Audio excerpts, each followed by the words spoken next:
Buon pomeriggio da parte di Franco Segreto, siamo arrivati a lunedì 3 febbraio 2020.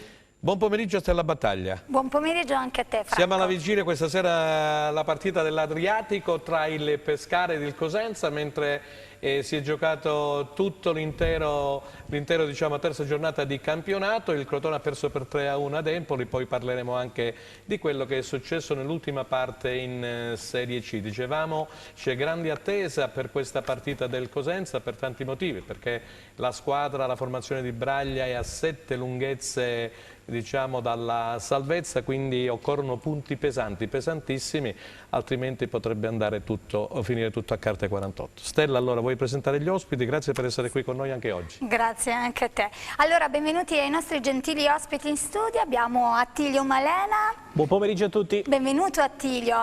Abbiamo Walter Perrotta, ex giocatore Cosenza Calcio. Benvenuto Walter.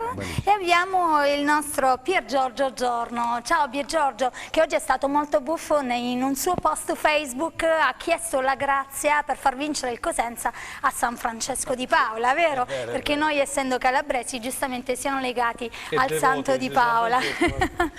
Allora, benvenuti quindi a loro, benvenuto anche a te Franco, grazie a tutti voi telespettatori sempre numerosi e soddisfatti della nostra trasmissione. Vi abbiamo lasciato la scorsa settimana con 1000 interrogativi sul calciomercato, ci ritroviamo oggi 3 febbraio sempre qui su Teleeuropa Network, canale 10 del digitale terrestre, con gli acquisti effettuati delle calabresi e a circa 6 ore dall'incontro, come diceva Franco, Pescara-Cosenza. Allora, quindi grande attesa per la partita di questa sera, che tutti i tifosi sono curiosi di vedere, anche per la classifica del Cosenza che ahimè lascia discutere e pensare in negativo, ma io penso sempre un pizzico di positività non guasta affatto, soprattutto anche su Facebook. Sì, sai Franco, io sono molto social. Come no, come no. Quindi su Facebook è una marea di negatività. Sì, abbiamo una marea di negatività, io infatti le chiamo la battaglia delle lamentele, stanno sempre a lamentare qualsiasi cosa viene fatta chiaramente in questa casa Cosenza Calcio. Allora Franco, io volevo iniziare questa trasmissione in questo modo. Sai, una volta quando ero piccola la mia nonna diceva: la minestra come la giri e come la volti non piace mai a nessuno, ma con un pizzico di sale, che nel nostro caso metaforicamente è un po' di olio in più, che metaforicamente nel nostro caso è un pizzico di positività, sicuramente riusciamo ad apprezzare magari quello che faranno i nostri calciatori in campo. Che ne dici? Benissimo, allora lo speriamo tutti, altrimenti si aprirebbe una crisi profonda, perché come dicevi tu giustamente sui social si è scatenata l'ira di Dio, tutti contro il presidente Guarascio, tutti contro Braglia, tutti contro Trinchera, perché la calciomercato non è arrivato il centrocampista che tutti si aspettavano, non è arrivato il difensore centrale, è stato fatto il nome di Di Gennaro, ma io direi di partire immediatamente con i risultati, poi andiamo subito a fare un primo giro, perché c'è qui con noi Attilio Malena, che è reduce dal calciomercato milanese, ci dirà come sono andate le cose, quelle che sono state effettivamente le trattative, non ultima quella di Krisedic, questo ragazzo che ha giocato a Crotone, a Bologna, c'ha quasi 100 partite in Serie A, però non c'è stato l'accordo né economico né da parte sua del ragazzo, perché per problemi familiari lui vive, mi pare, in Friuli Venezia Giulia, e quindi cerca una squadra da quelle parti. Comunque, al di là di questo, è uno che è fermo da 7-8 mesi. Non so se il Cosenza ha bisogno di un giocatore fermo da tanto tempo, ma sicuramente avrebbe avuto bisogno di un giocatore già pronto, non è arrivato, ed bisognerà fare di necessità virtù. Andiamo con i risultati. Sì, caro Franco, volevo dire a tutti i nostri telespettatori che da oggi potranno interagire con noi, quindi essere i protagonisti della nostra trasmissione, scrivendo ad un numero WhatsApp 345, che a breve comparirà in sovraimpressione, 345 92 11 221, per scrivere tutto ciò che voi pensate. E per porre domande agli ospiti, sì, naturalmente. Esattamente. Allora, richiediamo quindi alla regia i risultati e la classifica di Serie B. Ok, possiamo partire, vai.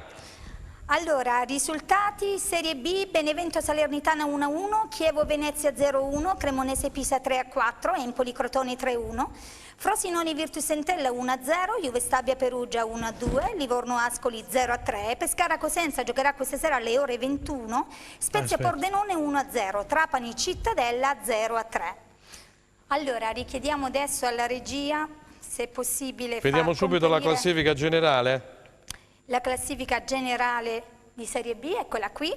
Abbiamo al comando Benevento con 51 punti, a seguire Pordenone 35, Crotone, Frosinone 34 punti, Salernitana Cittadella e Perugia 33 punti, Spezia 31, Virtus Entella 31, Chievo e Ascoli 30 punti, Pescara Pisa 29, Juve Stabia 28, Venezia Empoli 27, Cremonese 23, Cosenza 20, Trapani 19, chiude la classifica Livorno con 13 punti. Abbiamo già tanti messaggi che stiamo ricevendo. Sì, grazie Stella, volevo ricordare il numero perché ecco qua, compare in sovraimpressione, comunque ve lo rileggo io, che è il 345 921 12 21. Allora, possiamo partire con Attilio Malena, dicevo reduce dal calciomercato milanese, per quanto riguarda appunto le formazioni calabresi di Serie B, mi riferisco a Cosenza e Crotone. E al di là di quello che sono stati gli acquisti e le cessioni, dimmi come si è svolto quelle che sono state le dinamiche semplici o difficili di questo calciomercato delle calabresi. No, sono stati ultimi giorni complicati direi per entrambe, partendo dal Cosenza che probabilmente ha fatto, come giustamente dicevi in precedenza tu, di necessità virtù. È stato un mercato complicato, il mese secondo me più intenso della storia recente del Cosenza, poi l'ultima storia fotografa perfettamente il momento di difficoltà, ultima storia relativa indubbiamente a Lorenzo Crisetti. Il Cosenza, inutile nasconderlo, un tentativo lo ha fatto, ma per varie vicissitudini anche legate al calciatore che non voleva spostarsi attualmente, non voleva accettare determinate condizioni, poi l'affare non è andato in porto, ma non credo servisse poi così tanto un calciatore seppur di grande qualità ma al momento abbastanza fermo come Lorenzo Crisetti. Il Cosenza aveva ben chiari gli obiettivi negli ultimi giorni di calciomercato, ha virato con prepotenza su Prezioso, un giocatore che ha seguito già negli ultimi mesi, ricevendo delle sostanziali conferme sulle capacità che il calciatore ha mostrato in quel di Vibo Valencia. Per quanto riguarda invece il Crotone, poi tutto sommato ha individuato gli obiettivi e portato a casa quello che serviva, un attaccante, di fatto un centrocampista. Probabilmente c'è stato anche un tentativo importante del colpo grosso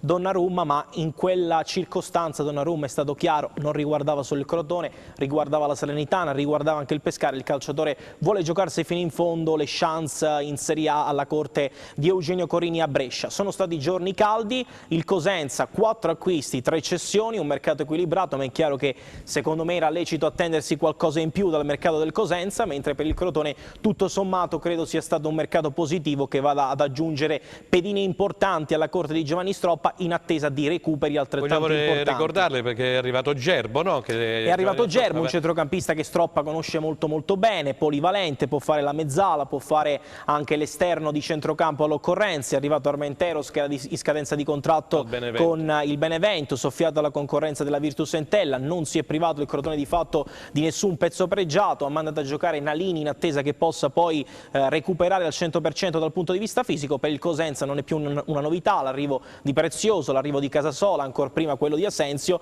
e quello di Balulì, una scommessa del direttore sportivo Stefano Trinchera. Se ne parla un gran bene, ma attualmente per... Ragazzo della primavera della Sampdoria, diciamo, ha giocato 10 partite con la primavera della Sampdoria. Però è chiaro che arriva in un momento complicato dove probabilmente servono attributi e esperienze. Poi leggeremo più tardi, Stella leggerà quello che è stato il messaggio di Stefano Trinchera. Vai subito prima di andare da Walter Perrotti. Il bot non c'è stato e Guarascia non si è smentito. Mi chiedo quando si deciderà a far entrare altri soci o a vendere. È un presidente fortunato, ci salveremo. Forza Lupi anche in eccellenza. Questi siete tutti voi tifosi che interagite con noi. Il mercato non mi ha soddisfatto, secondo me serviva un centrale in difesa e un regista. Ma dobbiamo vincere, altrimenti sarà durissima. Mercato Cosenza imbarazzante, per una squadra che deve salvarsi andava fatto un mercato diverso, servivano 2 centrali e un grande centrocampista. Vi ringraziamo per aver interagito con noi, piano piano li leggiamo tutti. Grazie. Poi diremo anche i nomi di quelli che mandano i messaggi. Sì. Ok, allora andiamo subito su Pier Giorgio Giorno, col quale abbiamo poi discusso anche nelle settimane precedenti di calciomercato. Tu che hai un po' il polso della situazione con Lupi Sinacci e Cosenza Post, la tifoseria sappiamo tutti che è insoddisfatta, arrivano, ecco, i messaggi sono una chiara testimonianza. come è il posto della situazione in questo momento del pubblico rossoblu com'è? Allora, come ha detto pure la stessa Stella, leggendo i social sembra di leggere già il De Profundis, cioè nel senso da questo mercato... Lei parlava di positività però, Sì, però leggendo diciamo l'80% dei commenti dei tifosi sui social sono molto scontenti. Il direttore sportivo Stefano Trinchera dopo il calciomercato ha rilasciato una dichiarazione... Poi la leggeremo. Dove secondo me, come ha detto anche lo stesso Attilio, la vera pecca del Cosenza è stata quella di non aver preso un regista, perché per me Asensio è superiore a Litteri, lo stesso Casasola per la Serie B non si discute, e anche il giocatore della Vibonese, Prezioso, ha fatto già 4 gol, è un giocatore che sicuramente è più dinamico di Greco. Chiaramente se il direttore sportivo fosse riuscito a prendere quel regista tanto invocato, il problema, se vuoi sapere come la penso io, Franco, è che il Cosenza aveva puntato tutto su Omeonga, essendo che Omeonga poi nel momento delle visite mediche si è tirato indietro, hai lasciato sfumare Koulibaly per prendere Omeonga, poi sei andato su Capezzi, cioè all'ultimo poi ti sei trovato spiazzato e non sei riuscito a prendere, però comunque i giocatori che sono arrivati, sì, si poteva fare di più, però già l'abbiamo visto Asensio che ha segnato. Però Piergiorgio, quelli che ci fermano per strada, ci telefonano, ci mandano i messaggi, dicono questo, anche il direttore sportivo Trinchera, spero di averlo prossimamente qui di persona o per telefono, insomma, non avevi Omeonga, però potevi praticamente avere un piano B, che era quello di Koulibaly, non farti scappare il Koulibaly dalla situazione e farlo andare a trap, perché poi mi devono spiegare anche gli addetti ai lavori, quelli che fanno calciomercato come te, come anche Attilio Malena, perché si sceglie di andare a Trapani, un giocatore sceglie di andare a Trapani e non Cosenza.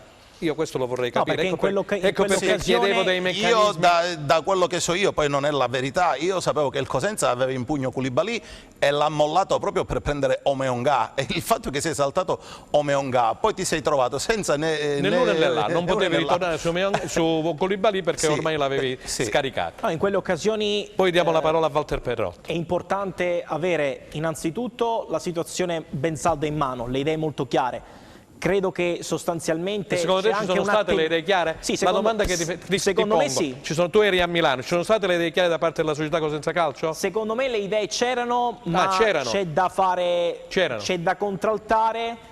Non è una questione di idee, poi le idee si tramutano con un budget all'altezza. Oh, benissimo. Non è cominciamo a fare questo distinguo. No, ma non è una novità, non è una novità che il budget su cui il Cosenza può contare per il mercato è un budget inferiore alle altre pretendenti, non solo alla salvezza, ma probabilmente a molte pretendenti. Ma non è sicuramente un attenuante, ci serve anche programmazione, però il Cosenza si è trovato in una situazione nelle ultime 2 sessioni di mercato aspettando il famoso giro valzer di attaccanti, di centrocampisti. Il mercato di gennaio in questo frangente è stato un mercato pigro, un mercato assolutamente non scintillante come altre magari finestre. È stato un mercato abbastanza fermo, tanti scambi, pochi soldi che giravano, così come il discorso dell'attaccante nell'ultimo giorno di calciomercato dove non si è mosso praticamente nulla.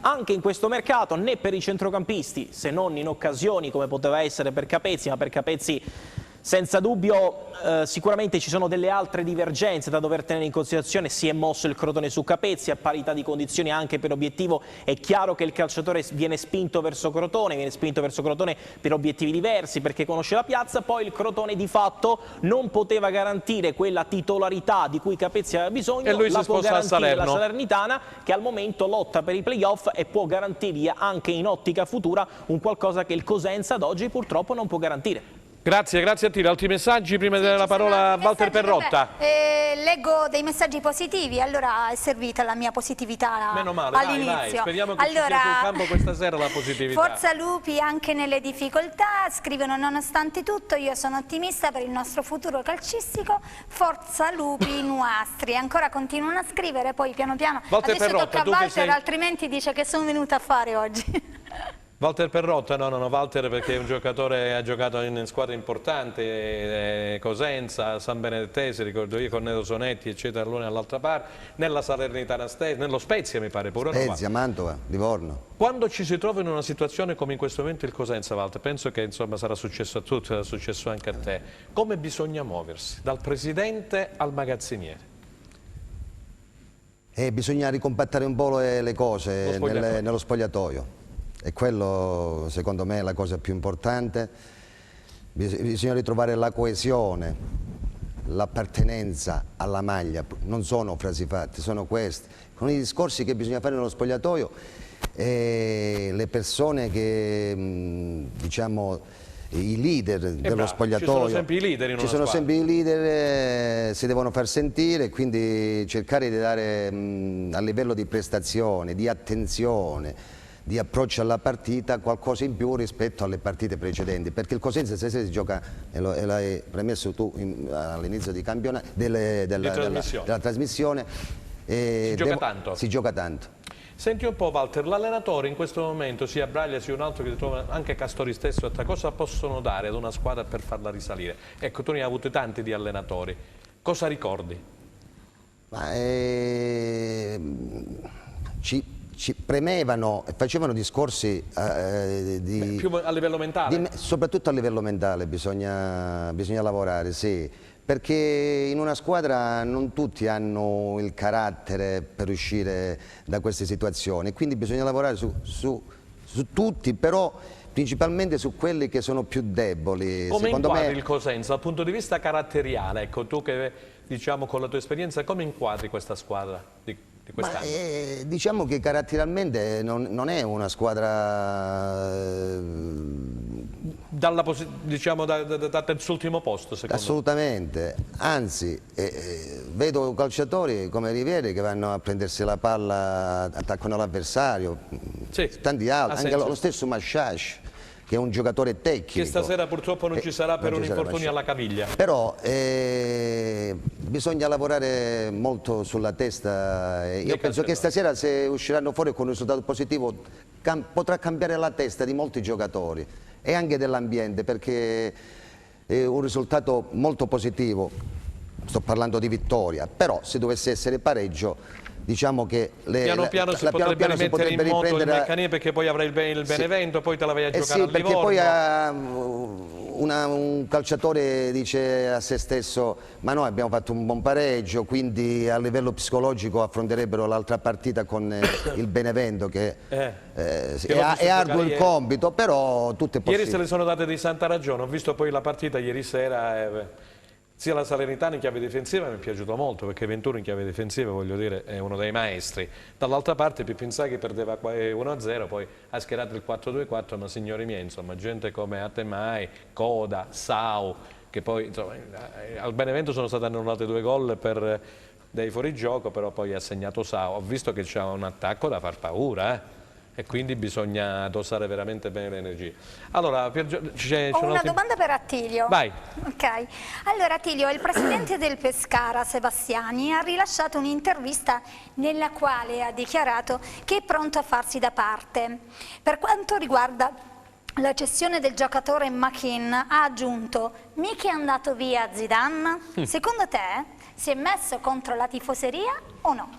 Vabbè, il presidente... C'è un po' di maretta a Pescara, ecco, il Cosenza potrebbe approfittare anche di questa maretta contro il presidente Sebastiani, tant'è che non ci sarà tanto pubblico stasera all'Adriatico. Il presidente Sebastiani purtroppo non ha un rapporto idilliaco con la piazza da ormai 3 anni abbondanti. Io ricordo purtroppo un episodio spiacevole che lo ha visto protagonista quando gli venne bruciata l'auto. Sì. Questo però non è calcio. No, assolutamente. Mi auguro per il bene del Pescara che questa situazione poi non possa ripetersi, ma il presidente Sebastiani, nonostante tutto, ogni anno, ogni stagione allestisce una squadra competitiva. Purtroppo io direi che anche la fortuna non gira molto dalla sua parte. Oggi però il Pescara si ritrova comunque con la possibilità di poter viaggiare comunque verso il treno dei playoff. Machin è un'assenza importante, non sarà Zidane, ma è un calciatore sul quale il Monza ha investito e crede moltissimo, e sostanzialmente anche il Pescara perde molto, perché in determinate situazioni Machin molto spesso ha tolto le castagne dal fuoco con il suo talento e la sua imprevedibilità tra le linee. Con i suoi tagli che rimangono praticamente tagli molto Benissimo, importanti. grazie Attilio. Vi lasciamo qualche minuto per andare in pubblicità, non cambiate canale.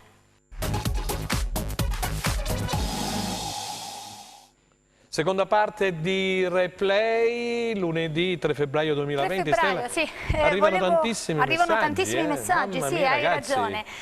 Solo che volevo comunicare ai gentili telespettatori, messaggi brevi, altrimenti poi la redazione è costretta a tagliarli e non riusciamo a leggerli tutti, va bene? Grazie mille. Torniamo da Pier Giorgio Giorno, allora parlavamo di questi messaggi della situazione di Braglia del presente, abbiamo detto di tutto e di più, del calciomercato, tanti messaggi che arrivano che i tifosi sono delusi perché si aspettavano, lo dicevamo in apertura, il centrocampista che non è arrivato. Tu come inquadri questo Cosenza poi con la fine del calciomercato? Poi leggeremo quello le dichiarazioni che ha rilasciato anche Trinchera. Franco, quella di Pescara secondo me è una partita non delicata ma di più, perché così come Pescara è stata l'apoteosi 2 anni fa quando abbiamo vinto i playoff, Esattamente. Pescara in caso di sconfitta potrebbe essere la Caporetto per Braglia, perché nessuno lo dice apertamente, però un allenatore che perde 4 partite consecutive, da che mondo è mondo. Io mi auguro che siano discorsi che poi non si faranno, perché tra 6 ore poi la squadra scenderà in campo e vedremo già dal primo momento se la squadra ha preso consapevolezza che si deve salvare e deve lottare su ogni pallone col coltello tra i denti.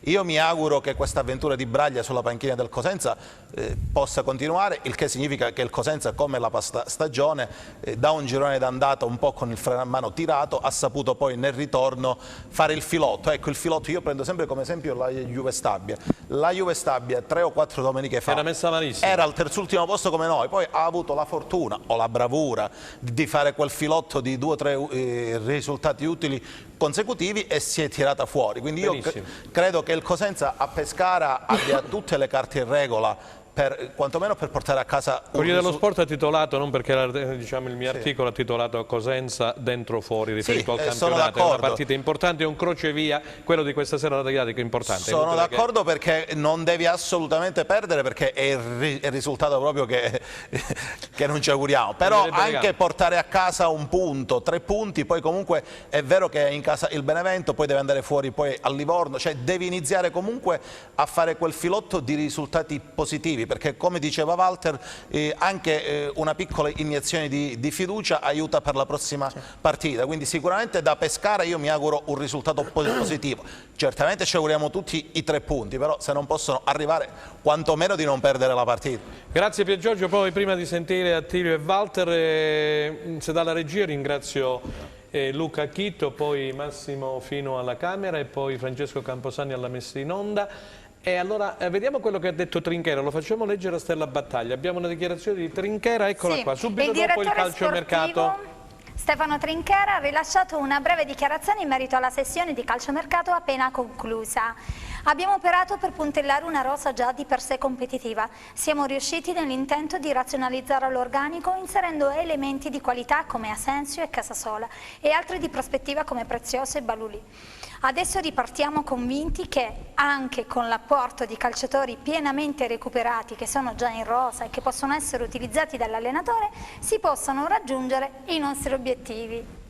Allora, Walter, hai seguito questa dichiarazione di Trinchera anche con l'apporto dei calciatori che sono pienamente recuperati, quindi si riferisce chiaramente agli infortunati, alla Zarra in particolare, Schiavi che non l'abbiamo mai visto, da quando praticamente è arrivato il ritiro non ha mai giocato una partita. Forse si vocifera stasera che potrebbe debuttare, forse, ecco dice Pier Giorgio, forse, vedremo un attimino, perché oltretutto non c'è nemmeno Legittimo oltre a Maciacce che ha avuto uno stiramento purtroppo e quindi altrimenti Legittimo avrebbe fatto bene alla difesa del Cosenza, uno che riesce a fare diagonale, riesce a raddoppiare, c'è un buon sinistro, insomma è uno dei pupilli di Braglia. Non ci sarà e questa sera bisogna reinventare la difesa. Allora, hai sentito quello che ha detto Stella di Trinchera, sei d'accordo o no? Ma guarda, io sbilanciati Walter, tu sei un ex giocatore del Cosenza, dilla come la pensi. No, voglio essere molto equilibrato oggi perché è giusto che sia ci mancherebbe altro, perché la partita ancora si deve giocare, quindi voglio dire... E bisogna essere anche credibili nei confronti di chi ci ascolta, che sono tantissimi tifosi del Cosenza che ci ascoltano. Io mi ero espresso già un po' di tempo fa, ho visto giocare il Cosenza, io mi aspettavo un difensore centrale, uno di quei leader che sappia comandare la difesa. Tipo il Migliorini di Ese della Salernitana? Sì. O no?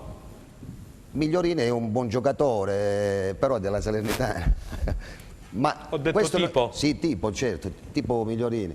Ma questo non è successo. E poi speravo pure in un centrocampista di personalità che dettava i tempi di gioco, perché aveva delle possibilità tattiche se avesse preso questo giocatore di queste qualità, buone qualità tecniche e tattiche, che praticamente iniziava l'azione, colui che è il metronomo della squadra. Ciò non è successo, però parlano bene Trinchiere di questo. è convinto. Rimane convinto del suo operato, giusto adesso vengo da te, Attilio. Convinto del suo operato, dice che con il recupero di questi calciatori, con i nuovi acquisti il Cosenza, e ce lo auguriamo tutti. Ce lo auguriamo tutti, certo, e il campo dirà se ha ragione lui oppure o no. Sentiamo Attilio che voleva intervenire. Attilio Malena, allora, voleva intervenire su Walter? No, i ruoli che ha citato Walter, metronomo e leader difensivo, sono la tua colonna vertebrale e non puoi prenderli a gennaio.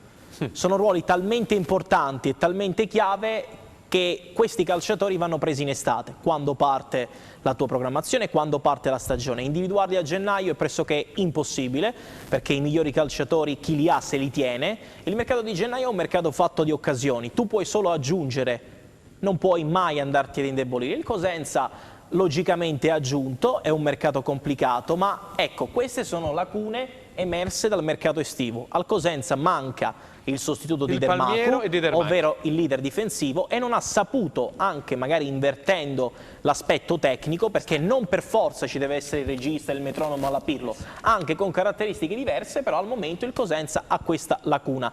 Ritornando invece su un altro discorso secondo me importante, è che oggi la classifica deve essere guardata all'interno della squadra e dello spogliatoio, perché è arrivato il momento di prendersi le proprie responsabilità. È una classifica troppo importante, troppo difficile al momento poter pensare di essere liberi mentalmente. No, oggi non si può essere liberi mentalmente, ci si deve assumere le proprie responsabilità, assolutamente. A 3 punti c'è la Cremonese che sulla carta viaggia su un binario diverso, doveva essere probabilmente dall'altra parte in testa alla classifica. A 7 punti c'è un'altra squadra importante come l'Empoli, che si è rinforzata e ha scelto Pasquale Marino, che è un tecnico che conosce la categoria. Ecco, la classifica è difficile, ma è arrivato il momento di prendersi le proprie responsabilità e capire che il momento è difficile e tirar fuori gli attributi e far vedere realmente di mettere il Cosenza davanti a tutto, per poi lasciare successivamente Giorgio, dicevo, prima di fare la parola a Stella, è difficile la classifica perché ieri il Venezia ha fatto il colpaccio a Verona contro il Chievo, nessuno se lo sarebbe mai aspettato, però è riuscito. Ho visto uno spezzone anche di quella partita, ho visto che poi il Fiordilino che noi abbiamo lasciato andare ieri è stato uno dei migliori in campo. Si è difesa, è ripartita, perché il presidente Tacopina, che ieri era presente lì a Verona, caro Walter, ha detto a Dionisi: mi piace come gioca la squadra, però a me interessano i punti, non il bel gioco, caro Dionisi, se vuoi restare a Venezia. E allora ieri il Venezia ha giocato un po' al vecchio modo italiano, alla vecchia maniera italiana, ha fatto il gol, per caso è nato da un calcio d'angolo, la palla spizzata di testa da un giocatore del Chievo è andata su quella di Monello, mi pare, no? Sì. È andata in rete e poi da lì si sono chiusi bene, buonanotte. Franco, io faccio un discorso, è vero, è inutile nasconderlo, se no poi i tifosi ci dicono che raccontiamo fesserie, è inutile avere il prosciutto davanti agli occhi, siamo in una situazione di classifica delicata e difficile.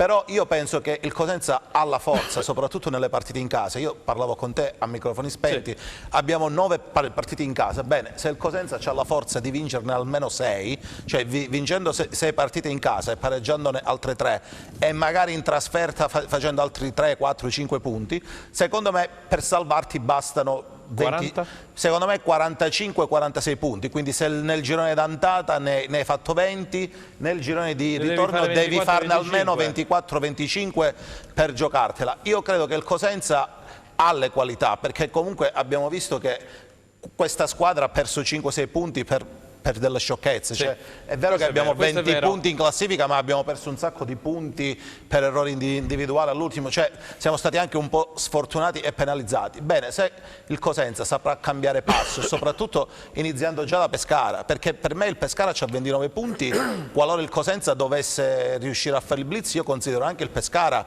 coinvolto in un'ipotetica lotta, perché io ho visto la rosa del Pescara, cioè, gioca col nostro ex Maniero che noi l'anno scorso abbiamo tolto, cioè, non mi sembra poi una rosa così scintillante. Poi senza Machine, mo hanno tolto pure Machine, cioè, quindi secondo me questa partita di stasera vale realmente doppio, perché riuscire comunque a fare il colpaccio sarebbe tanto. Grazie, vuoi ricordare il numero chi volesse interagire con noi, Carastella? Sì, ne stanno 3, 4, arrivando 5. tantissimi messaggi. 3, Qual è 4, l'argomento 5. principe? Qual è l'argomento? Dai il numero. Allora, 345 92 11 221.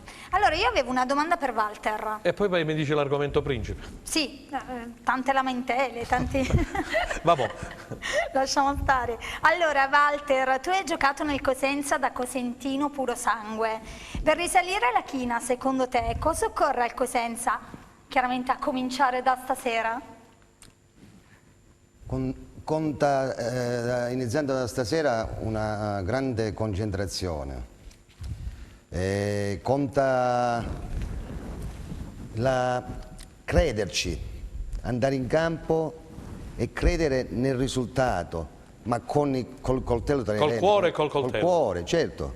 E mi auguro che possano giocare quei calciatori che sono stati evocati poc'anzi, che non stanno giocando con una certa continuità. Mi riferisco a Lazar, che sarebbe tanta roba per il Cosenza. Sì, magari part-time, ma insomma non è al 100%. Mi auguro che possa però giocare con più continuità, perché sulla fascia sinistra, insomma, diciamo che il Cosenza potrebbe diventare un grande protagonista. Se dovesse tornare Braglia al sistema 3-5-2, insomma avrebbe due quinti non male, da una parte Casasola, dall'altra Dorazio barra Lazar. E poi bisogna recuperare bene Sciaudone, Sì, perché sono d'accordo. Perché Sciaudone è stato un giocatore importante l'anno scorso. Uno che c'ha i tempi di inserimento come difficilmente li vede in Serie B. Sì. Sono pochi giocatori come Sciaudone che hanno quei tempi di inserimento. Sciaudone è stato messo contro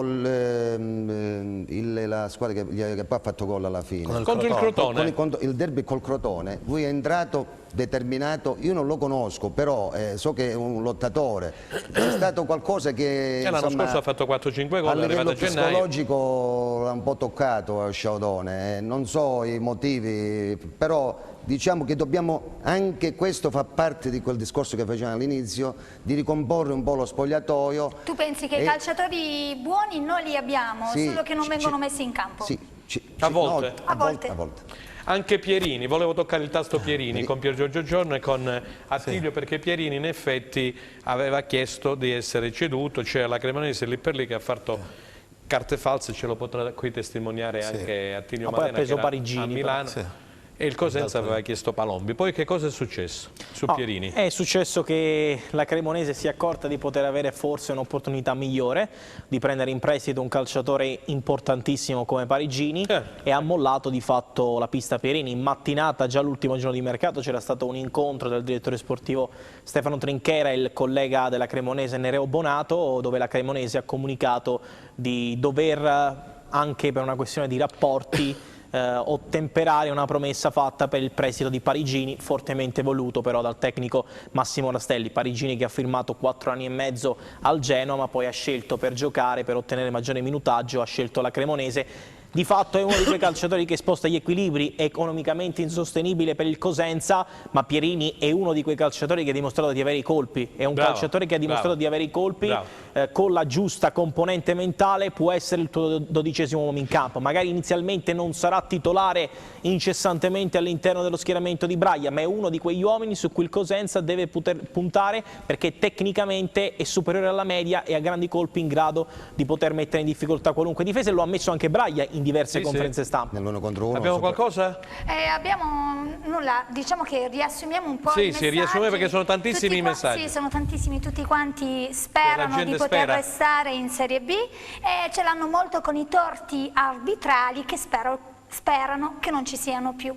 Quindi già a partire da stasera. Vediamo quello che succederà stasera, perché in effetti insomma, ce ne sono stati tanti, è vero. Allora, Pier Giorgio, vogliamo un po' vedere quale formazione potrebbe mettere in campo Braglia. Noi siamo andati praticamente a Mosca Geca perché Gli ultimi 3-4 allenamenti sono stati svolti come consuetudine a porte chiuse, non c'è stata la conferenza stampa e di questo praticamente siamo tutti un po', siamo rimasti un po' male, perché dopo un chiarimento del sottoscritto con Braglia stesso, prima della gara di Salerno, insomma, ha chiesto anche scusa, io ho chiesto a lui maggiore rispetto verso gli organi di informazione. La cosa si è ripetuta, non conosco i motivi, cercheremo, se dovesse rimanere al suo posto, come ci auguriamo tutti, di chiarire una volta per tutte, perché noi non siamo delle pedine di una dama che vengono mosse. Un giorno si alza Braglia e fa la conferenza stampa, un altro non gli va a genio e non la fa. Vabbè. Anche questo bisogna chiarire, caro Presidente Guarascio, perché bisogna mettere a punto delle cose per quanto riguarda la comunicazione. Allora, Franco, era una piccola digressione che dovevo ai miei tanti colleghi che mi hanno in questi giorni chiamato, perché giustamente uno fa sacrifici per andare alle conferenze stampa, poi a volte si fanno, a volte non si fanno, poi se ci si alza una mattina di buon umore la fa, poi magari non la fa più.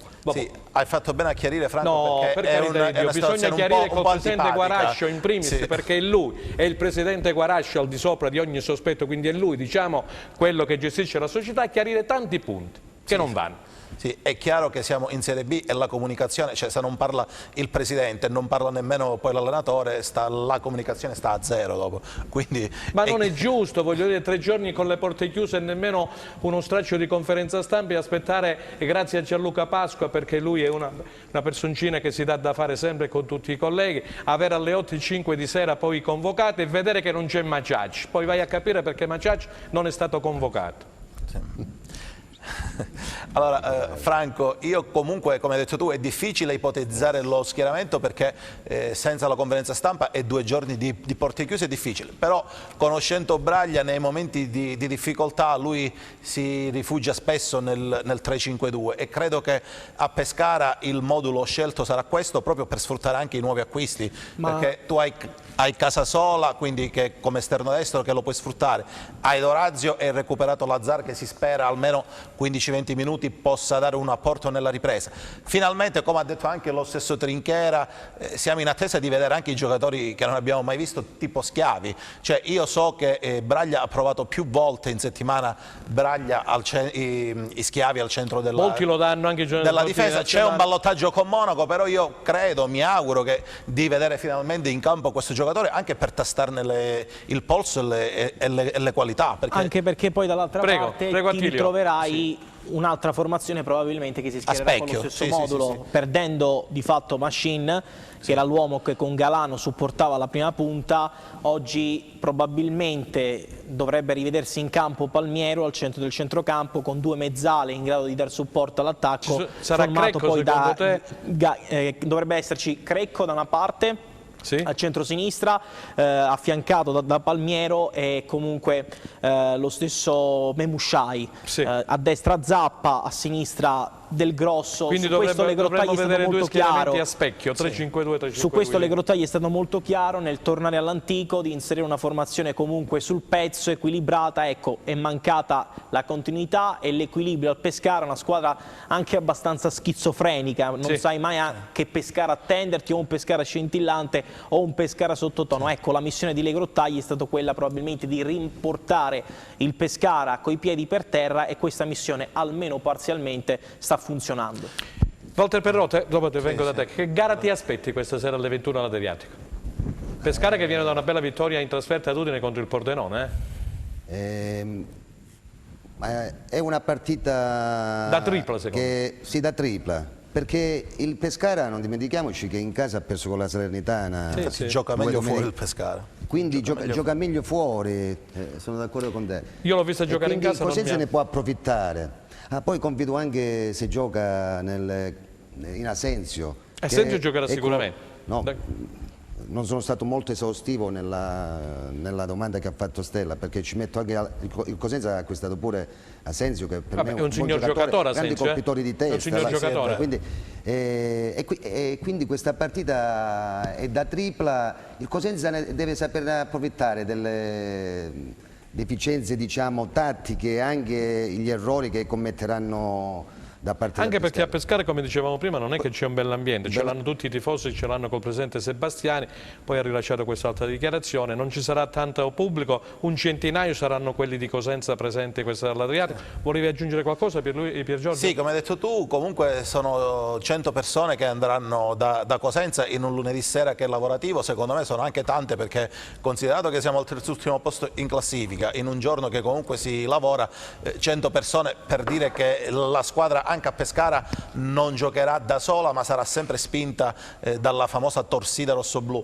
E come poi volevo aggiungere a quello che ha detto già Walter, se giochiamo col 3-5-2 c'è la possibilità di recuperare un giocatore come Sciaudone. Bene, Sciaudone l'anno scorso è stato il calciatore che ci ha tolto realmente le castagne dal fuoco, e in un 3-5-2 Sciaudone è una mezzala di inserimento che sa fare anche gol, perché pure quest'anno che ha giocato poco comunque ha fatto 3 gol, cioè è un giocatore, io personalmente non mi priverei mai di un giocatore dello spessore di Sciaudone. Quindi potremmo vedere Canutè, che è un ex della gara, a fare praticamente il play, con ai lati a destra Bruccini, a sinistra Sciaudone, giusto? Dovrebbe essere questo, a meno che se Braglia non voglia non lanciare... butterà Prezioso.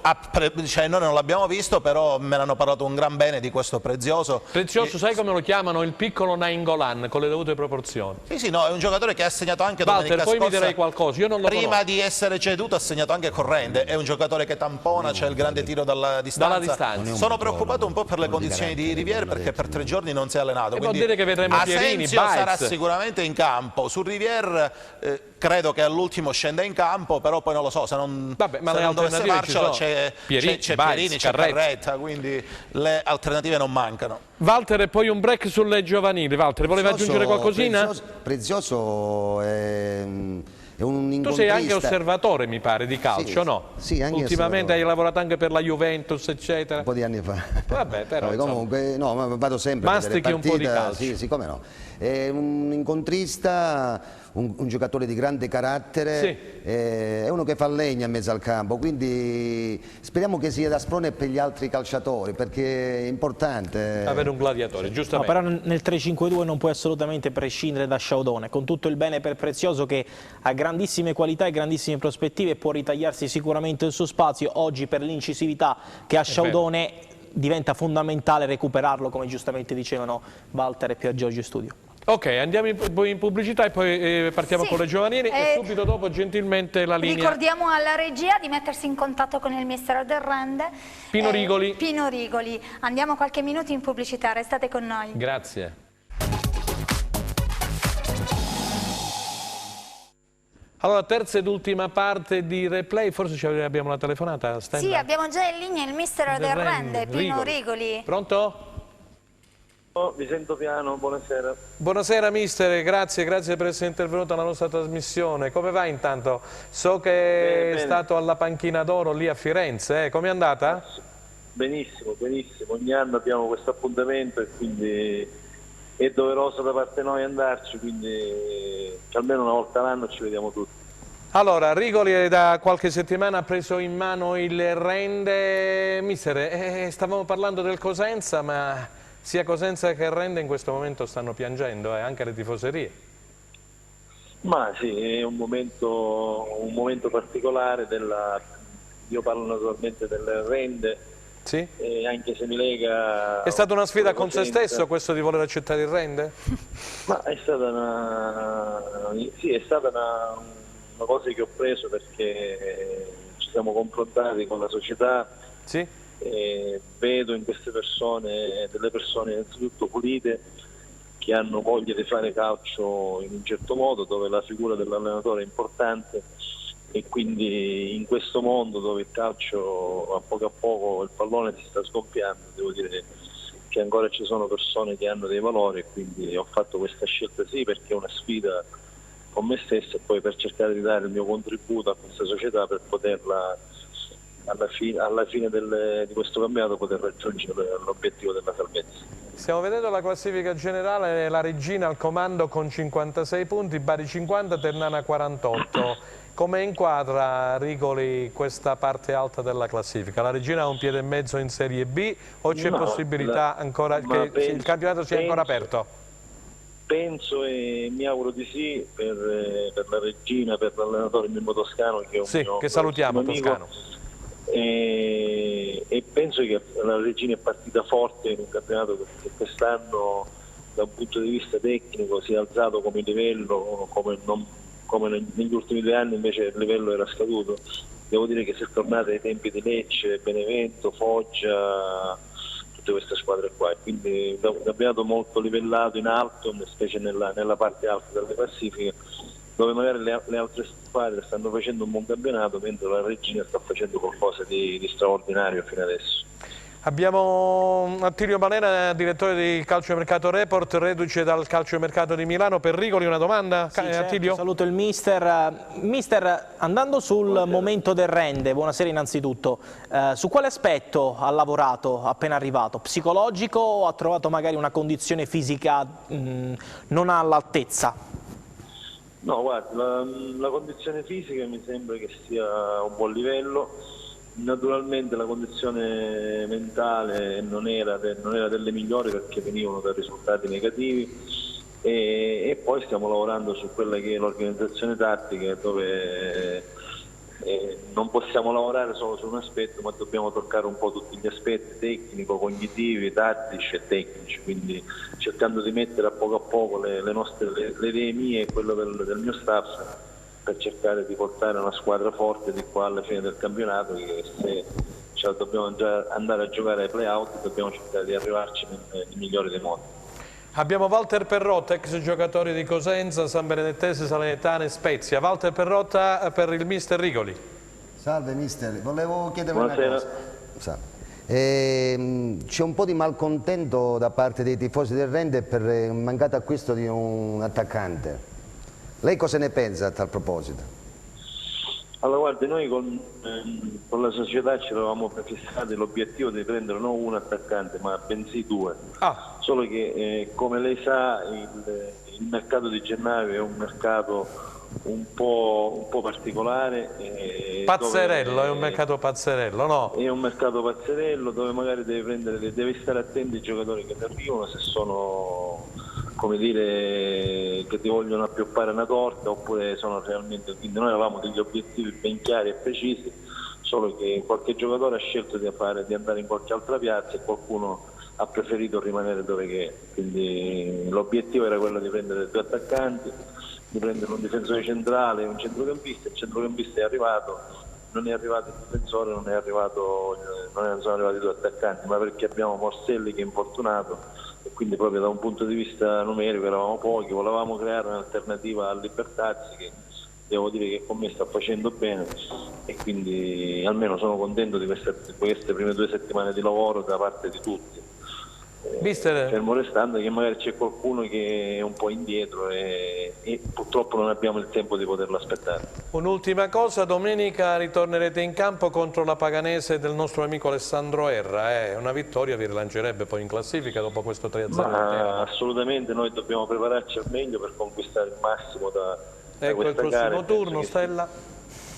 Sì, prego mister, prego, continui. Prego. No, e penso che è d'obbligo portare a casa un risultato importante, pur sapendo che abbiamo di fronte una squadra forte che ha più di 30 punti, quindi dobbiamo cercare di dare il massimo di noi stessi.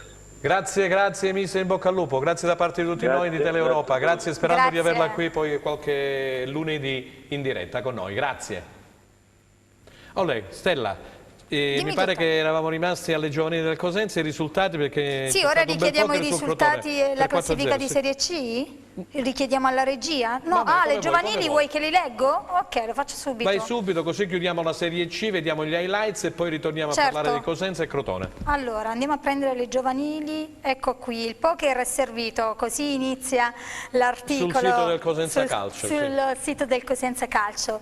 Primavera in grande spolvero sul Crotone 4-0. 2-0. Con una prestazione impeccabile il Cosenza Primavera mette le mani sul derby e torna a fare bottino pieno dopo 2 stop consecutivi. Ma in discussione il successo dei padroni di casa che passano in vantaggio al 35esimo con un colpo di testa di Nicolau e vanno a riposo in vantaggio di una rete. È sempre l'attaccante rumeno, uno degli ultimi arrivati in casa rossoblù, a colpire in avvio di ripresa firmando la doppietta personale. Allo scoccare della mezz'ora Sueva mette al sicuro il risultato che diventa ancora più rotondo negli ultimi minuti di gioco dopo l'autorete di Rodio. Benissimo. Allora, nel prossimo turno del Rende, vuoi leggere il prossimo turno, cioè della Serie C? Abbiamo parlato del Rende che ospiterà la Paganese, così poi andiamo a vedere il Crotone. Vai.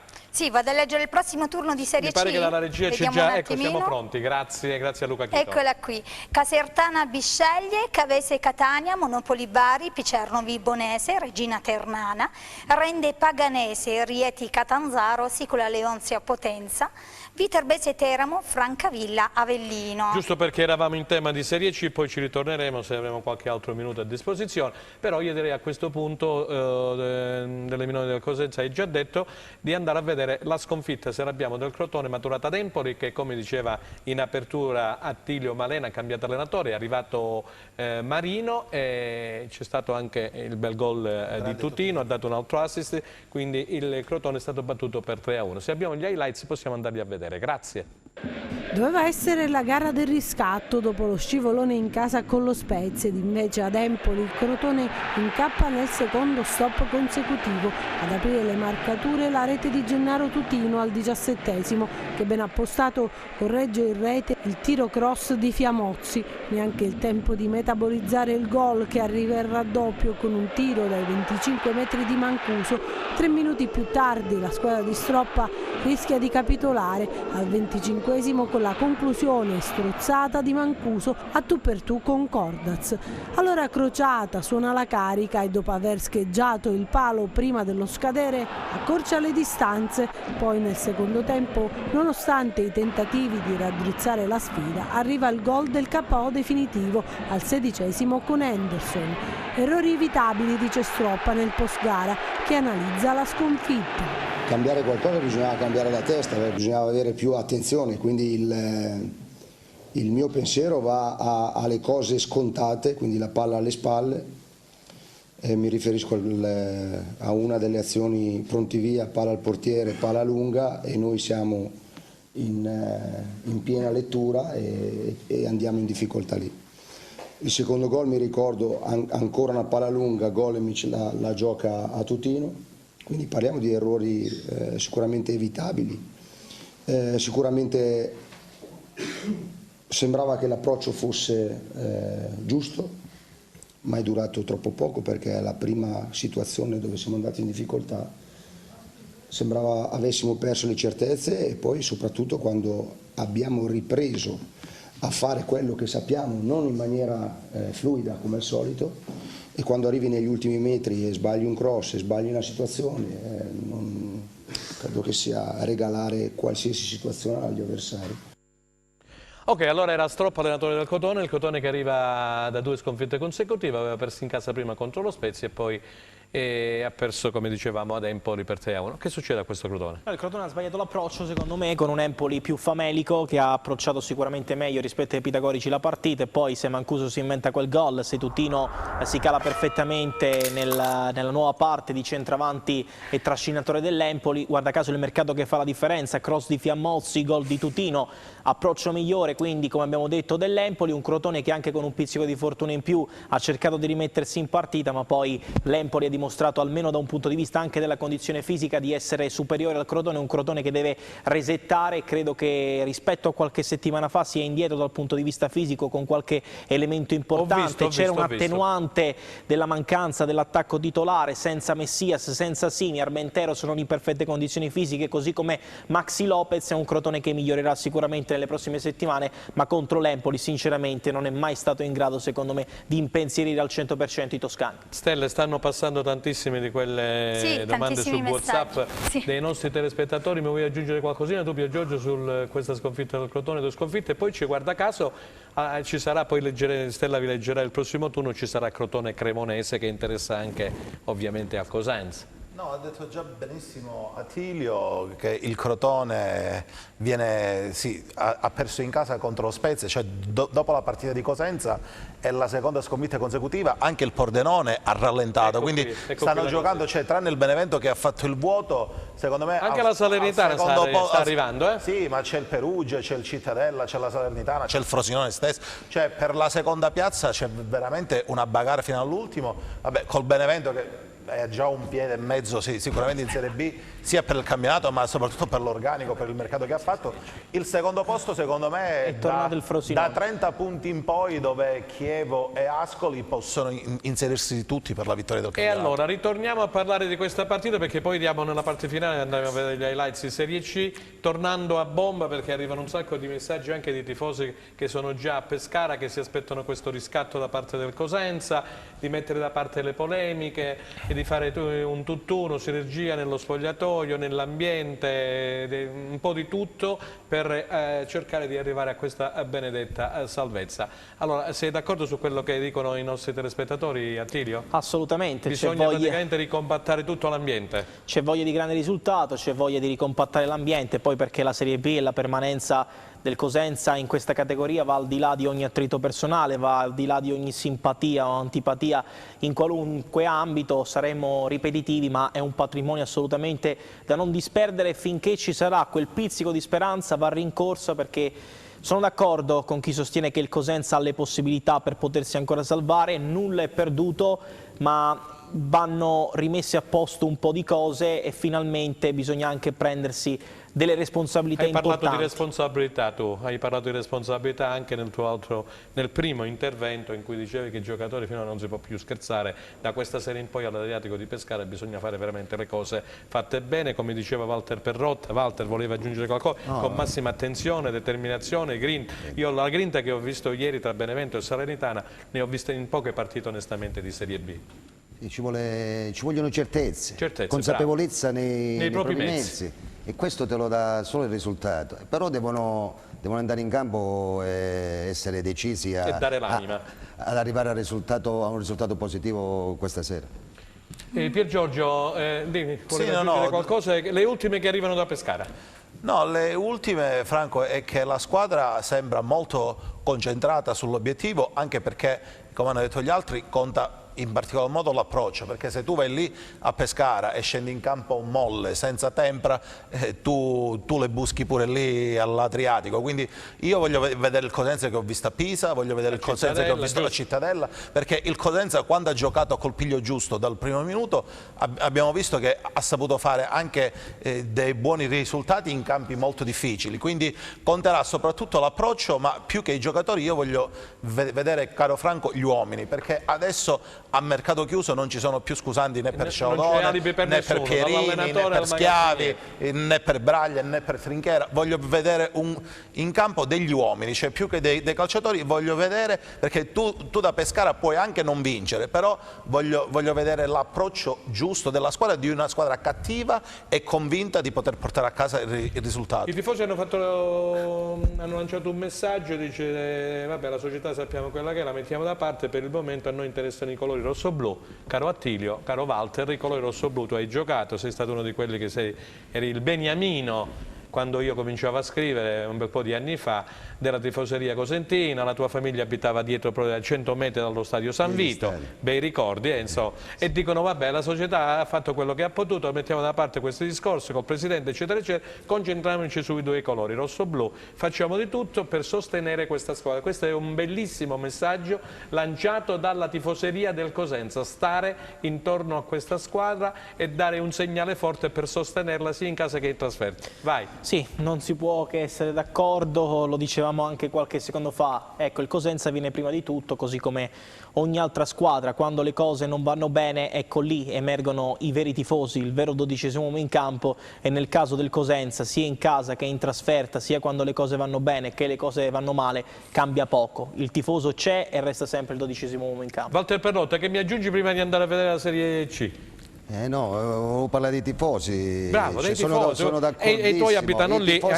I tifosi Sei cresciuto nella zona dello stadio, tu, sì, no? sì, come no, io a 100 metri dal campo, San Vito. quindi da San Vito scendevo a piedi, andavo... Scendeva a piedi e andava agli allenamenti. Sì, aprivo la porta, quella che sta sotto lo store, diciamo, e andavo nello spogliatoio che poi... Perché una volta si entrava da lì, sotto lo store, è vero, è vero. Ma stavo dicendo, dei tifosi, i tifosi del Cosenza sono straordinari. Straordinari. Ma nella maniera più assoluta, come diceva prima, scusami... Sono Pier Giorgio. Pier Giorgio. Che 700 persone fuori casa a vedere questo Cosenza, partono con le macchine, fanno sacrifici straordinari. Esatto, e Salerno. Meriterebbero anche un po' di riconoscenza, di rispetto in questi momenti, perché basta che scocca sta scintilla di positività intorno alla squadra e qualsiasi obiettivo si può raggiungere, e nella fattispecie la salvezza. Benissimo. Io Franco volevo, e poi non parlo Siamo in più chiusura perché sull'argomento, poi abbiamo la Serie C, dai. Io dico che l'anno scorso il Marulla è stato proprio il fortino della salvezza, cioè tranne con Brescia e Lecce che hai perso, ma giocando delle grandi partite con Brescia e Lecce che sono andati poi in Serie A, il Cosenza ha costruito la salvezza principalmente in casa. Bene, io mi auguro che nel girone di ritorno il Marulla possa diventare il fortino che è stato l'anno scorso, perché se tu ti vuoi salvare la salvezza devi costruirla principalmente vincendo le partite in casa. Ok. Mi pare Grazie. che insomma sono stati chiari tutti e tre. Introduciamo qualche minuto la Serie C? Benissimo, vediamo un attimino se abbiamo confezionato confezionato gli highlights chiaramente della Serie C. Vediamo un attimino se ce l'hanno, altrimenti richiediamo i risultati della classifica. Non ha avuto vita facile la regina a Razza. La Vibonese ha messo a dura prova la tenuta della capolista, soprattutto nella fase iniziale del primo tempo, quando con Emmaus in particolare ha avuto l'occasione per sbloccare il risultato. Poi, pian piano, è venuta fuori la forza degli Amaranto, che al secondo assalto hanno conquistato il calcio di rigore assegnato per un presunto fallo di mani di Peterman e contestato ai padroni di casa, che ha permesso a Dennis di siglare la sua 10ª rete stagionale.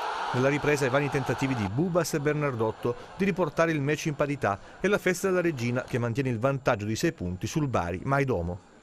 Il Catanzaro di Auteri è di nuovo una squadra brillante e cinica. Le manovre di assestamento messe in atto nel calciomercato hanno regalato ai giallorossi l'equilibrio e la capacità di andare a segno con regolarità. Corapi e Tulli, gli uomini in più per la squadra calabrese che contro la Viterbese dopo un avvio complicato ha preso il largo. Bravo l'attaccante ex Trapani ad approfittare della corta respinta della difesa razziale per trovare il gol del vantaggio. Poi nella ripresa il raddoppio sull'asse Corapi-Tulli con la conclusione della posizione defilata della punta. Il tris di Bianchimano, abile ad approfittare di uno sbaglione della difesa ospite e a bucare Pini. Di Celiento, un bel colpo di testa, la rete 4-0. Cade il Rende sotto i colpi del Teramo, sconfitta pesante per i biancorossi di Rigoli che vanno in svantaggio subendo il gol in acrobazia di Cancellotti. A vuoto i tentativi del Rende, sfortunato con Collocolo, bel colpo di testa a botta sicura che finisce sulla traversa. Nella ripresa i gol di Magnaghi che sfrutta la sintonia con Santoro per trovare una doppietta risolutiva in 5 minuti.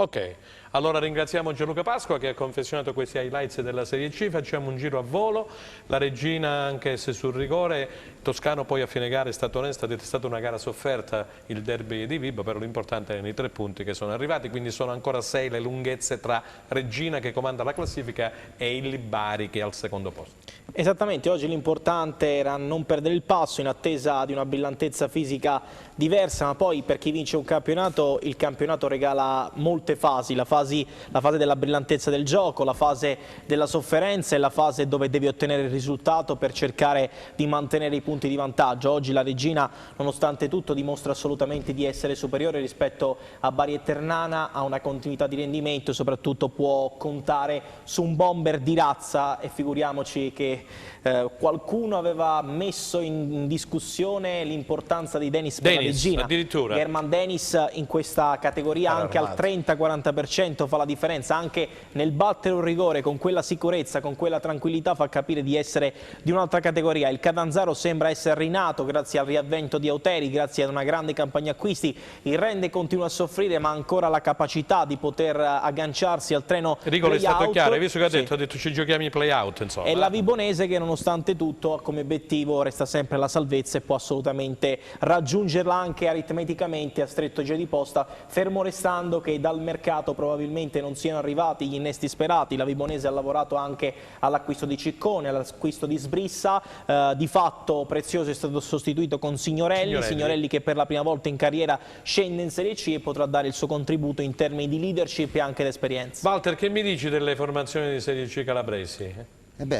La Vibonese ieri con la Regina, io mi sono sentito telefonicamente con un amico, un ex calciatore che è andato a vedere la partita e mi ha detto che la Regina solo il rigore ha sbloccato, insomma. Ha sfruttato solo il rigore, mentre la Vibonese ha giocato benissimo, visto, ma poi l'ha detto pure filmati, Toscano, sì. che lo ha ammesso. E 2 occasioni da rete che non ha saputo tramutare in gol la Vibonese, quindi è un risultato che gli sta molto stretto alla Vibonese. Però la Regina sta facendo bene, ha avuto un po' di rallentamento. Dopo il 3-0 di Cava, diciamo, dai. Perfetto, dopo il 3-0 di Cava. Ma io mi auguro che la Regina possa andare in Serie B, così avremo un'altra calabrese. Vero.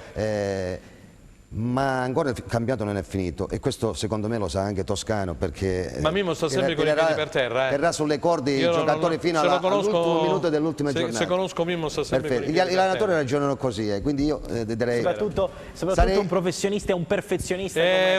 Sarei fuorviante se dicessi maniacale, proprio maniacale. Allora Pier Giorgio, se mi vuoi aggiungere qualcosa, perché poi andiamo a vedere, al di là del discorso di questa sera che lo ribadiamo, il Cosenza giocherà all'Adriatico di Pescara alle 21 contro il Pescara e quindi insomma seguiremo tutti con grande attenzione questa partita, andremo a vedere poi il prossimo turno della Serie B. Allora io mi riallaccio alle parole di Walter, che per me ancora il campionato non è chiuso in Serie C, anche perché io sto guardando, non è più la Regina della prima parte di campionato dove correva a 1000, ma è una Regina molto, anche dopo il mercato sto vedendo... Ha cambiato atteggiamento, sì, vuoi sto dire? vedendo che è una Regina un po' più in sofferenza da un punto di vista fisico, forse perché è partita a razzo, però sta vincendo sempre all'ultimo sul rigore, cioè non è la Regina brillante. E ti dirò di più, Franco, domenica c'è una partita importantissima che è Regina Ternana e Monopoli Bari, cioè questa, se la Regina supera brillantemente questo scoglio in casa, perché la Ternana andrà a Reggio per giocarsi le ultime chance di promozione provando a fare il colpaccio, bene, se la Regina supererà questa dura partita magari vincendo o pareggiando, allora però è una partita dura, soprattutto se il Bari dovesse andare a vincere il derby di Monopoli, perché 6 punti, 4 punti con un intero girone di ritorno ancora, secondo me sarà lunga. Chiaramente poi la Regina per l'organico ha Corazza, Denis, c'ha Sarao, c'ha un'ottima squadra, però ancora non mi sentirei di dire che il campionato è chiuso al 100%. La pensi come Toscana. Allora, tornando invece al Cosenza, Carastella, qui arrivano Sostieni il Cosenza Calcio, si stanno organizzando un po' nei vari pub, nei bar, nei ristoranti per far vedere la partita che è su DAZN e su Sky sul numero 209 questa sera alle 21 all'Adriatico di Pescara. Tra Pescara, voglio dire, Cosenza, si sente anche il polso della tifoseria a poche ore dall'incontro, perché se si organizzano tutti per far vedere la partita significa che c'è grande ansia, caro Walter, grande tensione, e finalmente ci aspetta da parte di tutti noi un risultato positivo, veramente bello. Poi arrivano tutte queste segnalazioni perché si sono organizzati in gran parte dei, diciamo, esercizi pubblici per far vedere la partita. Franco, prego. Non hai notato una cosa? Che cosa? Pier Giorgio l'ha notata. Io mi sono vestita rosso-blu per tifare, vabbè, ma questo era scontato, questo era già scontato. Per il Cosenza questa sera, quindi mi sono vestita già da questa mattina così. Stasera alle 21 resterò con questo abbigliamento per tifare per il Cosenza, essendo una calabrese, giustamente tifo per la mia squadra. Mi puoi dire se è calabrese. arrivato qualche altra cosa, perché ne passano tanti. Ci sono non tantissimi messaggi, non riusciamo a leggerli, ma tanto compaiono in sovraimpressione. Benissimo, e allora siamo arrivati anche alla fine di questa trasmissione, ricordando che questa sera alle 21 ci sarà la gara in posticipo che chiuderà appunto la giornata di campionato tra il Pescara ed il Cosenza. Io vado a ringraziare Attilio Malena, direttore di Calcio Mercato Report, nostro collaboratore, grazie all'ex giocatore del Cosenza Walter Perrotta per il suo contributo, grazie Walter, e grazie al nostro collega Pier Giorgio Giorno di Cosenza Postello Pisinacci. A te Stella per la chiusura. Grazie a te Franco per aver condotto la trasmissione, ringraziamo tutti i telespettatori che hanno seguito il nostro programma. Con replay ci vediamo lunedì 10 febbraio, sempre in diretta alle ore 15, Teleeuropa Network, canale 10 del digitale terrestre, e questa sera ore 21 seguiamo tutti la partita dei nostri lupi. Grazie per averci seguito.